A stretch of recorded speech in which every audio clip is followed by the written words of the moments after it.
بسم اللہ الرحمن الرحیم۔ ابو موسیٰ رضی اللہ تعالیٰ عنہ سے روایت ہے کہ نبی کریم صلی اللہ علیہ وسلم نے فرمایا کہ نماز میں ثواب کے لحاظ سے سب سے بڑھ کر وہ شخص ہوتا ہے جو مسجد میں نماز کے لیے زیادہ سے زیادہ دور سے آئے، اور جو شخص نماز کے انتظار میں بیٹھا رہتا ہے اور پھر امام کے ساتھ پڑھتا ہے، اس شخص سے اجر میں بڑھ کر ہے جو پہلے ہی پڑھ کر سو جائے۔ صحیح بخاری حدیث نمبر 651۔ ابو ہریرہ رضی اللہ تعالیٰ عنہ سے روایت ہے کہ رسول اللہ صلی اللہ علیہ وسلم نے فرمایا، ایک شخص کہیں جا رہا تھا، راستے میں اس نے کانٹوں کی بھری ہوئی ایک ٹہنی دیکھی، پس اسے راستے سے دور کر دیا۔ اللہ تعالیٰ صرف اسی بات پر راضی ہو گیا اور اس کی بخشش کر دی۔ صحیح بخاری حدیث نمبر 652۔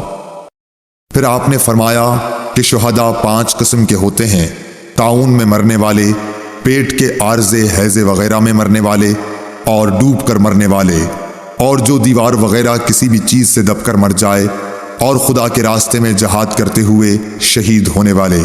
اور آپ نے فرمایا کہ اگر لوگوں کو معلوم ہو جائے کہ اذان دینے اور پہلی صف میں شریک ہونے کا ثواب کتنا ہے، اور پھر اس کے سوا کوئی چارہ کار نہ ہو کہ قرعہ ڈالا جائے، تو لوگ ان کے لیے قرعہ ہی ڈالا کریں۔ صحیح بخاری حدیث نمبر 653۔ اور اگر لوگوں کو یہ معلوم ہو جائے کہ ظہر کی نماز کے لیے سویرے جانے میں کیا ثواب ملتا ہے، تو اس کے لیے ایک دوسرے پر سبقت لے جانے کی کوشش کریں، اور اگر یہ جان جائیں کہ عشاء اور صبح کی نماز کے فضائل کتنے ہیں، تو گھٹنوں کے بل گھسیٹتے ہوئے ان کے لیے آئیں۔ صحیح بخاری حدیث نمبر 654۔ انس بن مالک رضی اللہ تعالیٰ عنہ نے بیان کیا کہ نبی کریم صلی اللہ علیہ وسلم نے فرمایا، اے بنو سلمہ والو، کیا تم اپنے قدموں کا ثواب نہیں چاہتے؟ صحیح بخاری حدیث نمبر 655۔ حمید طویل نے بیان کیا، کہا کہ مجھ سے انس بن مالک رضی اللہ تعالیٰ عنہ نے بیان کیا کہ بنو سلمہ والوں نے ارادہ کیا کہ اپنے مکان جو مسجد سے دور تھے چھوڑ دیں اور آن حضرت صلی اللہ علیہ وسلم کے قریب آ رہے ہیں، تاکہ نماز باجماعت کے لیے مسجد نبوی کا ثواب حاصل ہو۔ لیکن آن حضرت صلی اللہ علیہ وسلم کو مدینے کا اجاڑ دینا برا معلوم ہوا۔ آپ نے فرمایا، کیا تم لوگ اپنے قدموں کا ثواب نہیں چاہتے؟ مجاہد نے کہا، سورہ یاسین میں وآثارہم سے قدم مراد ہیں، یعنی زمین پر چلنے سے پاؤں کے نشانات۔ صحیح بخاری حدیث نمبر 656۔ حضرت ابو ہریرہ رضی اللہ تعالیٰ عنہ سے روایت ہے، انہوں نے کہا کہ نبی کریم صلی اللہ علیہ وسلم نے فرمایا کہ منافقوں پر فجر اور عشاء کی نماز سے زیادہ اور کوئی نماز بھاری نہیں، اور اگر انہیں معلوم ہوتا کہ ان کا ثواب کتنا زیادہ ہے اور چل نہ سکتے تو گھٹنوں کے بل گھسٹ کر آتے۔ اور میرا تو ارادہ ہو گیا تھا کہ مؤذن سے کہوں کہ وہ تکبیر کہے، پھر میں کسی کو نماز پڑھانے کے لیے کہوں اور خود آگ کی چنگاریاں لے کر ان سب کے گھروں کو جلا دوں جو ابھی تک نماز کے لیے نہیں نکلے۔ صحیح بخاری حدیث نمبر 657۔ ابو قلابہ عبداللہ بن زید نے مالک بن حویرث سے روایت کیا ہے، انہوں نے نبی کریم صلی اللہ علیہ وسلم سے کہ آپ نے فرمایا، جب نماز کا وقت آ جائے تو تم دونوں اذان دو اور اقامت کہو، پھر جو تم میں بڑا ہے وہ امام بنے۔